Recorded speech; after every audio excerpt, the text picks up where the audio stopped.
Hello, motherfucker. Seguimos con el volumen 6, capítulo 45.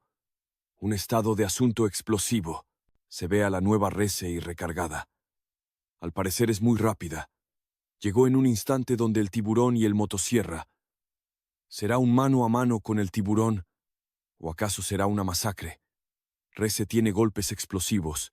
El tiburón no aguantó el primer golpe. Rese le ofrece compasión. Le dice que se vaya y deje a Denji, y se hará la que no lo vio. El tiburón se sintió ofendido y se enoja. Saca su transformación. Se convierte en una cabeza grande de tiburón con 6 ojos. Pero Rese con una caricia lo hace estallar.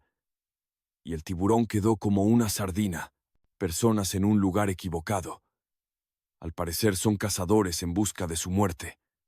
Dan un aviso que se encontraron un demonio. No son del todo estúpidos. Por lo visto solo eran unas basuras de cazadores. Rese se encarga de ellos con una especie de rayo explosivo. Y cuando voltea ya el tiburón y el prota se han ido. Pero ¿quién no?